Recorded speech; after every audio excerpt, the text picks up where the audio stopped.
Олардың барлығы балалар үйінен пана тапты. Әкесі де, шешесі де тәрбиешілер болды. Бір жол, бір тағдыр оларды қазақ елінен Бельгияға алып келді. Мұнда келген соң олар жан-жаққа тарап кетті. Қазіргі уақытта Алматы облысының аумағында ғана елдің әр бөлігінде қазақстандық балалар өмір сүруде.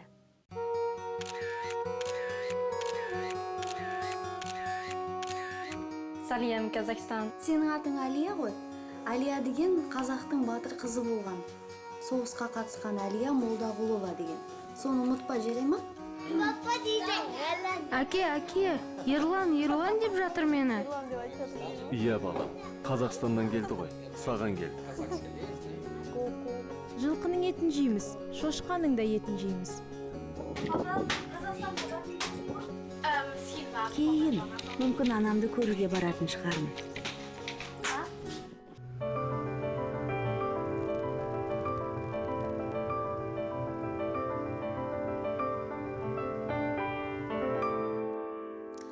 Бұл Линда Баттен, 13 жаста, ал Қазақстаннан асырап алынған кезде небәрі 13 айға ғана толған еді. Қарағанды облысы Жезқазған қаласынан. Менің қолымда құжаттарда Линданың бұрынғы өміріне қатысты барлық мәліметтер жиналған. Оның ең алғаш туылғандағы берілген куәлігі де бар. Бұл жерде Аманқұлова Зарина деп жазылған аты жөні. Әкесінің де, дүниеге келген анасының да есімдері, тектері де көрсетіліпті. Линда туылған кезде өте әлжуаз бала болған, шала туылған, салмағы 980 грамм болған, шамамен жүйке жүйесінің зақымдалуы, гипертензия, гидроцефалия синдромы деген диагноз қойылыпты. Неврологиялық аурулар, бірақ сырт пішінінде кемтарлық байқалмайды деп жазылыпты. Бұнда барлығы қазақ тілінде жазылған екен. Осы Бельгияға алып келген кезінде аяғын өзі басып, өздігімен жүре алмаған екен. Кейін әке-шешесі медицинаға жүгініп, түрлі амал шаралар жасап, қазір енді өз аяғын өзі басып жүре алатын халге жеткен. Бұнда Бельгияда Линда мамандандырылған арнайы мектепке барады, балалардан қалыспай оқып жатыр. Меніңше қабылдауы да, түсінігі де барлығы ешкімнен кем емес. Op het moment dat we beslisten van oké, dit is ze in het weeshuis, niet. Балалар үйі басшысы сәбидің медициналық анықтамасын көрсетті. Жүрмеуі мүмкін екенін, денсаулығында кінәрат көп екенін ескертті. Жолдасымыз екеуміз ол тағдыр шығар деп қабылдадық. Өйткені бір ұлымнан кейін 3 бірдей балам шала туылып, шетінеп кетіп еді. Линда мерзіміне жетпей дүниеге келсе де ақыл есі кем, жарымжан болса да өмір ұзақ болсын деп тіледік. Ауру баланы асырап алудан қорыққан жоқпыз. Қазақстандағы дәрігерлер баланы отырғызуға болмайды, арқасы ауырады деп еді. Бірақ Бельгияға келген соң отыруға үйрете бастадық. Аяғына операция жасаттық.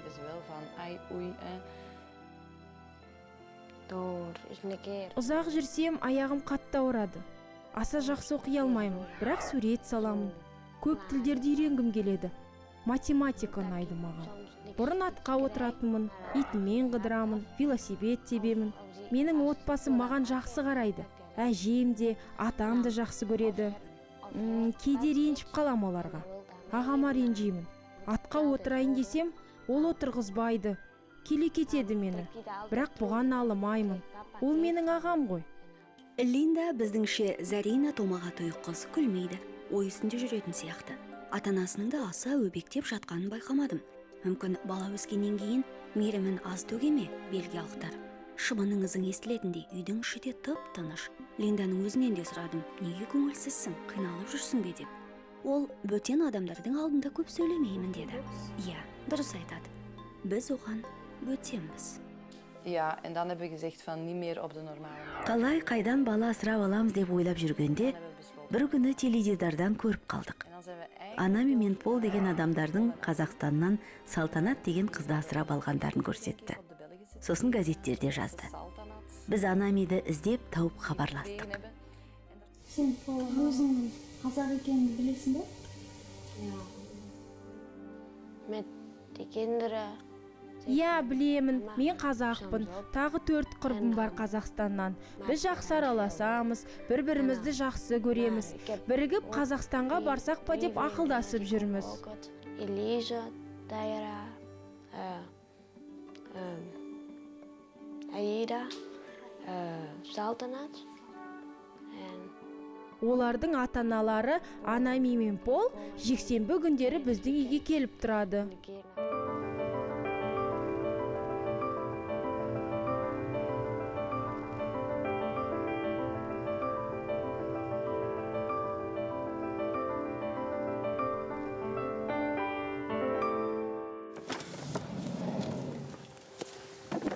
Анами мен, Салтанат пен Аиданың үйіне келдік.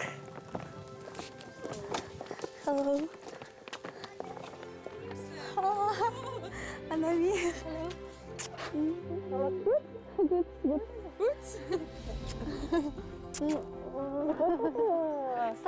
Қанша жыл өтті? 3? 4 жыл өте шығыпты ғой.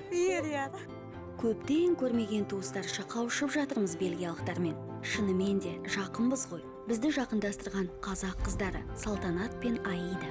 Қанымыз бір ғой. Қазақтың ұлттық аспабы.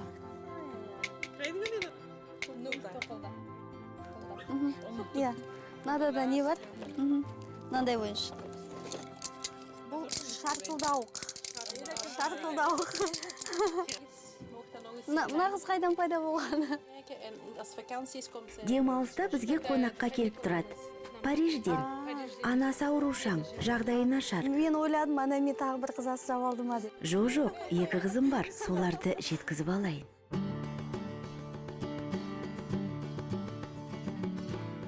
Бұл отбасымен осыдан 4 жыл бұрын кездесіп едім.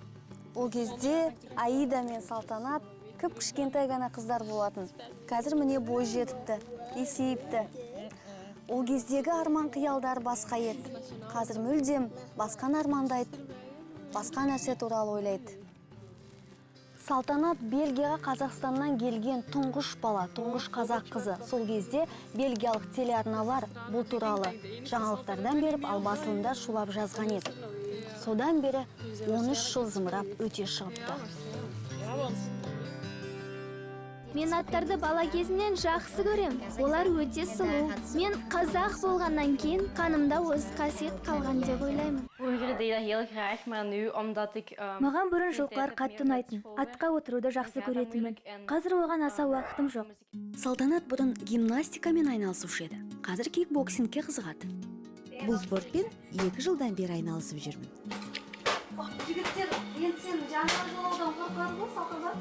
Жоға, олай емес. Қазақтың жігіттері тұрмысқа шыққың келмей ма? Егер ол жақсы жігіт болса, әрине қазақ жігітімен отбасын құрғым келеді. Өскен кезде Қазақстанға барғым келеді. Ата мекенімді көргім келеді, өз көзіммен. Мен бұрын барғым келген. Қазір жоқ. Қазақстан алыста. Маған осы жақта жақсы. Америкаға барғым келеді. Сол жақта тұрғым келеді. Америкада атақты адамдар көп. Керемет дүкендер бар. Егер ағылшынша жақсы сөйлесем, американдыққа немесе бельгиялық азаматқа тұрмысқа шығам. Бұрын кішкентай кезімде қатты қазақша сөйлегім келген. Бірақ қазір маған қазақ тілін үйрену қиын сияқты. Қазір ағылшын, француз тілдерін үйреніп жүрмін. Мен Қазақстанда туғанды жақсы білемін. Кішкентай кезінде асырап алғаннан кейін менің есімде ештеңе қалмады. Қазақстанның елордасы Астана екенін білемін. Мектепте әлем елдерінің мәдениеті күнінде Қазақстан туралы баяндама жасадым. Мен ата-анамды өте жақсы көрем. Олар маған жақсы қарайды. Не қаласам соны орындайды. Мен оларға өмірлік қарыздармын. Ағаларымды да жақсы көрем. Олар маған үнемі көмектеседі. Қазақстанға барғың келмей ма? Кейін, мүмкін анамды көруге баратын шығармын.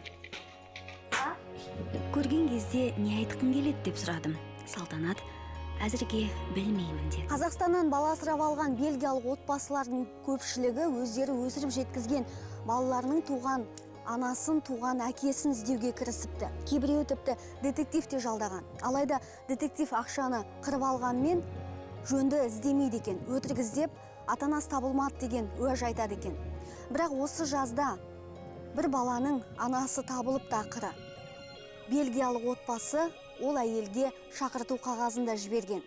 Бірақ олар кездесе ма, кездеспей ма, ол әйел мұнда келе ма, келмей ма, бізге белгісіз болып қалады. Өйткені бельгиялық отбасы бұны құпия ұстайды.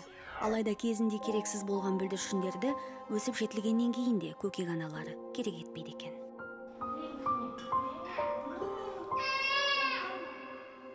Консульский отдел посольства. Жақында елшілікке бір бельгиялық келіншек келіп, Қазақстаннан асырап алған баласының туған ата-анасын тауып беруді өтінді. 11 жасар қыз үнемі өзін дүниеге әкелген қазақ әйелі жайлы көп сұрайды екен. Олар баланы қай кезде, қайдан алғандарын толық көрсетіп хат жазды. Бельгиялық отбасының өтінішін Сыртқы істер министрлігі арқылы Білім және ғылым министрлігіне қарасты балалардың құқығын қорғау комитетіне жолдадық. Біраз уақыт өткен соң жауап келді. Анасы табылды.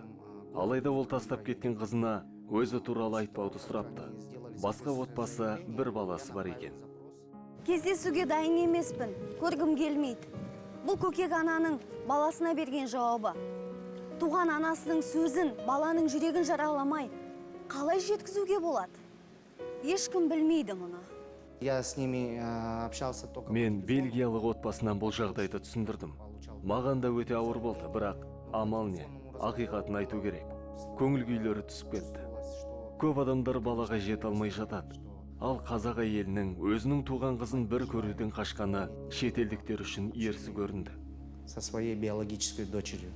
Жалпы бельгиялық отбасылар баладан еш нәрсе жасырмайды. Қазақстаннан асырап алғандарын ашық айтады. Туған елі мен жерін таныссын, тамырын жоғалтпасын дейді. Кішкентайынан өзінің асырап алған бала екенін біліп өспеген балғынға есейгенде ақиқатты білу ауыр соққы деп есептейді.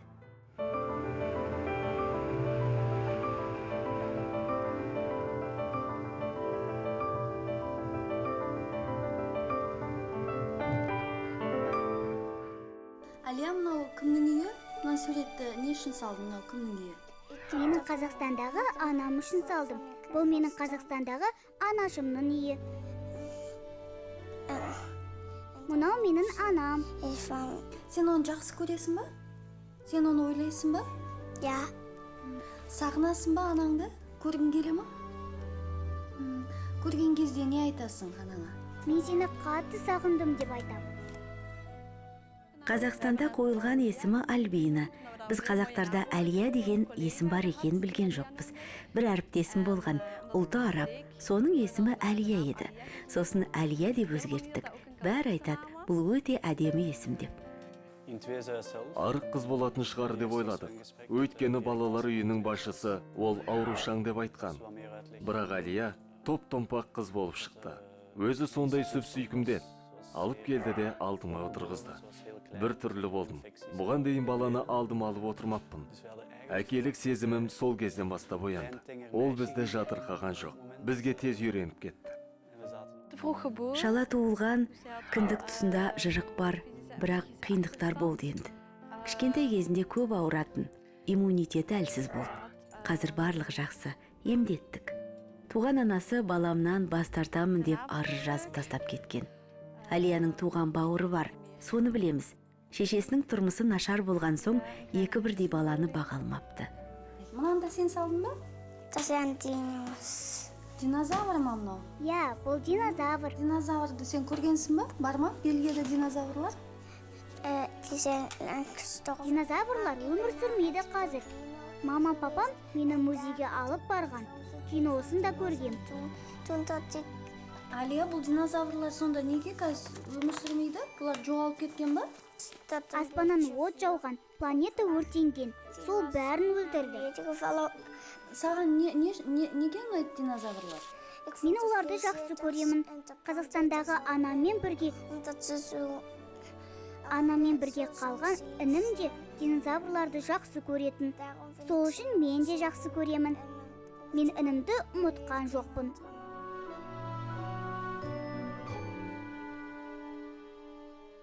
Әлия 5-ке толды. Бельгиялықтар оны 8 айлығында Алматыдағы екінші балалар үйінен асырап алған. Өз ұрпағын сүю бұйырмаған Хулс пен Вахтың жастары 35-те. Әйелі хатшы, ері көлік сататын компанияда қызмет атқарады.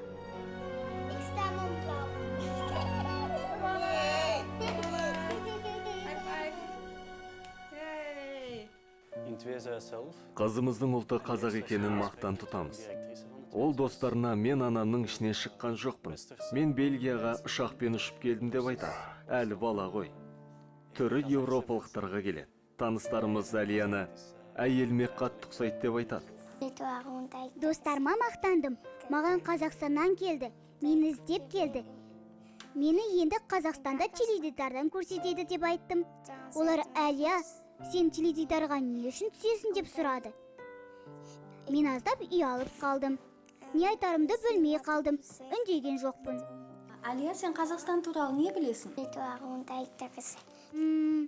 Қазақстан туралы білем. Ол менің отаным. Мен Қазақстанда туылғамын. Ата-анама ылғи айтып жүрмін. Мені Қазақстанға апарыңдаршы. Көргім келеді деп. Бірақ олар маған өскен кезде апарамыз дейді. Кейде ойлаймын, туған анам мен әкем туралы. Бірақ менің Бельгияға кеткенім дұрыс болды. Жоқ, көргім келмейді. Мен оларды білмеймін, танымаймын. Линда Қазақстан туралы өкінішке орай еш нәрсе білмейді екен. Мен оған Қазақстан үлкен ел, оның территориясы, аймағы өте үлкен. Біз кең аумақты алып жатырмыз. Тіпті Бельгияның өзі Қазақстандағы бір облыстың, Алматы облысының аумағына сыйып кетеді. Кішкентай Бельгия деп айтып жатсам, ол маған бәрібір емес па? Бәріміз бір әлемде тұрып жатырмыз ғой деп жауап қайырды. Салтанат Қазақстаннан асырап алынған Бельгиядағы тұңғыш қазақ қыз екенін 1,5 жасар бүлдіршінді Абайдың жерінен Еуропаға алып келгенде бельгиялық бүкіл ақпарат құралдарының шулап жазғанын айттым сіздерге. Өз қандарынан жаралған екі ұлы бар Анами мен Пол салтанатты асырап аларда балалар үйінің бастығы бұл қызды алмаңыздар, басқасын берейік, өзі аурушаң, сал болып қалуы мүмкін, аяқ қолдарын әзер қимылдатады деген. Алайда шетелдіктер осы қызды қатты қалапты. Оның денсаулығының түзеліп кетуіне спортпен шұғылдану ықпал еткен сияқты. Әлде ана мен әке мейірімін сезінген Салтанат кеселден құлан таза айығып кетті ме екен? Мен акушер болғым келеді. Адамдарға көмектескім келеді. Егер адамдарға жақсылық жасаса, олардың ризашылығын аласың. Олар да қуанады, сен де қуанасың. Анами мен Полдың жоспарында тағы бір қазақ қызына пана болу болмаған. Қазақстандағы балалар үйіне жиі қолдау көрсетіп жүрген кезде Анамидің етегіне Аида орала кетіпті. Тәте, мен алып кетіңізші. 4 жасар қыздың бельгиялық әйелге айтқан осы сөзі оның бүкіл өмірін өзгертті. Бұл баланы да дерт меңдеген мерез бен сары ауруға шалдыққан. Алайда тәрбиешілерге құлақ аспай бір тоқтамға келген ерлі зайыптылар Аиданы алып кетіпті. Ал Бельгияда оның аурудан ада екені анықталған. Дұрыс диагноз қойылмай, тек дәрімен улай беріпті. Туған әке шешемді тапсам, неге мені тастап кеттіңдер деп сұрайтын едім, сөйлесетін едім. Мен оларды жек көрмеймін. Мен қазір бақыттымын, жақсы өмір сүріп жатырмын. Сол үшін де оларға ризамын. Әрине, егер олар менен бас тартпаса, бәрі басқаша болатын еді ғой. Туған елімде тұратын едім, қазақ тілін білетін едім. Біздің қыздармен бірге отырған Қытай қызы оны Салтанат пен Аиданың аналарының құрбысы асырап алған. Осылайша қазақ пен Қытай арасындағы достық нығая түсті.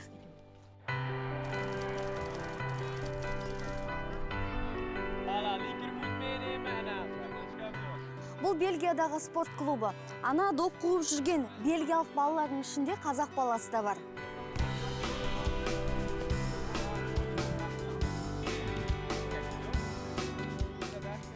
Оның аты Ерлан. Бельгияға 1 жасында келген. Футболға қатысып жүргеніне 1 жылға жуықтапты. Нәтижесі жаман емес. Жалпы Бельгияда балаларды футболға ерте жастан бастап-ақ баулайды екен. Доп қуып жүрген бұл бала Алматыда Ерлан Қатабаев еді. Бельгияға келген соң Ерлан бербейік болды. 6-ға толды. Ерлан, сәлем. Сәлем. Білесің ба қазақша? Атың кім сені? Атың кім? Сәлем, Қазақстан. Құлдыраңдап қолдаяққа тұрмайтын бала еді. Есейіпті, бірақ әлі де сол, қимылы шапшаң. Бетінен сүйіп едім, балалардың көзінше ұялып қалды. Сықылықтап күліп жатыр. Папам келіп жаныма тұрсыншы? Ұлым, неге ұялып тұрсың? Даусыңды шығарып сөйлей ғой. Өскенде кім боласың? Ұшқыш болам. Барлық елге ұшамын. Сосын Қазақстанға да ұшып барамын. Қазір неге футбол ойнап жүрсің? Қазір жақсы көрмейсің ба футбол ойнауды? Футболшы болмайсың ба? Не? Ерланның ұшқыш болам дегені бекер емес, ол өзінің қазақ жерінен фламандар еліне ұшақпен жеткенін және оның түсі көк болғанын біледі, ұмытпайды. Ал достарының барлығы футболға әуес болғандықтан Ерланда қалысқысы келмепті. Әзірге оның армандары бала көңілі сияқты алып ұшып жүр. Суретші де, сәулетші де болғысы келеді. ерлан, біз білесің ба қайдан келгенімізді? Казахстан? Бала қиялы деген осы. Әлия қазір ғана жұлдызды салды. Жұлдыздың басына тәж кигізіп қойды. Бұл кішкентай ғана ханшайым дейді. Мүмкін ол өзін салған шығар, Көңіл суретші боласың, Ван Гог сияқты Бельгиядағы атақты, Нені жақсы көресің? Мен жылқыларды жақсы көрем. Бір рет болса да атқа отырып көргім келеді. Қазақтар атты жақсы көреді екен ғой. Қазақстанда аттар көп екен деп естідім. Қазақ ретінде мен шетел асқан балаларымызды қатты уайымдаймын. Олар әлі оң мен солын ажырата алмайды ғой. Жаттың қолына барам деп армандамаған, бірақ тағдырлары солай болды.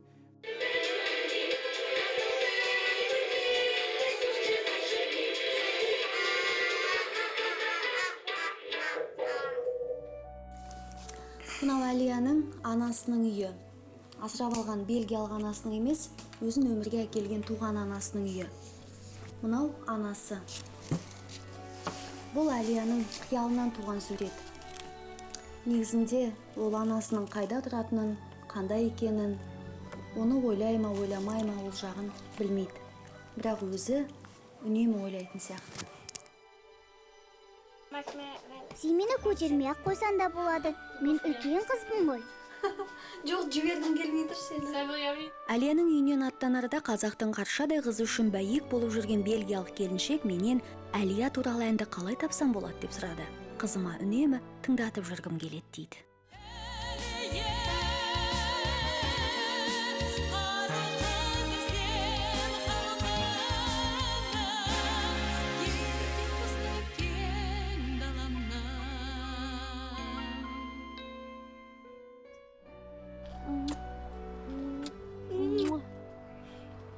Аман бол,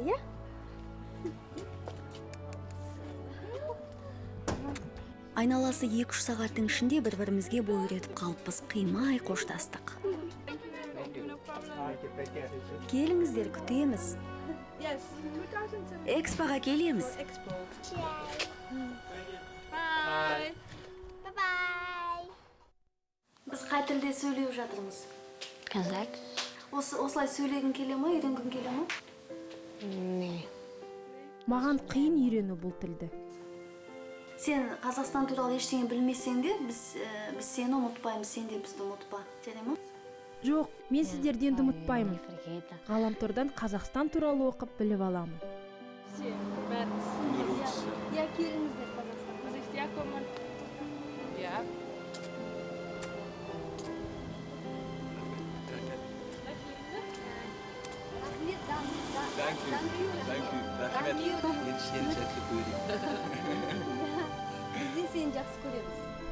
Біз келгеннен қабағы бір ашылмаған Линданың жүзіне күлкі үйреуге бірақ сөз жетпей тұрыпты ғой. Біз сені жақсы көреміз деген. Ол жымиып сала берді.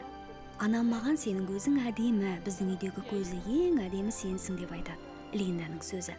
Иә, Линда, сенің көзің түпсіз терең тұңғиықтан жаралған. Бұл менің отбасым. Мен оларды жақсы көремін. Иә, мен қазақпын және шынымен де өзімді солай сезінемін. Асқа отырғанда да етті көп жеймін. Жақсы көремін, бәрі күледі. Қалай көп жейсің етті деп. Салтанат пен Аида ғана емес, бельгиялықтар асырап алған барлық қазақстандық балалар іздеушісі, сұраушысы бар екенін білгендері, сезінетіндері өте маңызды. Бұл олардың рухын көтеріп, өз-өздеріне деген сенімін бекітеді. Қазақстан атынан келгендеріңіз үшін, балаларымызды іздегендеріңіз үшін алғысымыз шексіз. Олар тамырын жоғалтпауы тиіс. Олар кім екендерін білу керек. Туған ата-аналары тастап кетсе де, Қазақстан олардан бас тартқан жоқ. Ирланд асырап алған отбасы 4 жыл бұрын маған Қазақстаннан тағы бір баланы алғымыз келеді деп еді. Алыпты.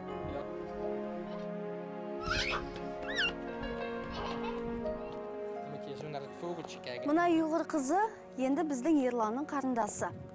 3 жасында асырап алған екен Есік қаласынан. Қазір Ерлан екеуі ағалы қарындастай бірге тату тәтті өмір сүріп жатыр екен. Иә, Мерибан?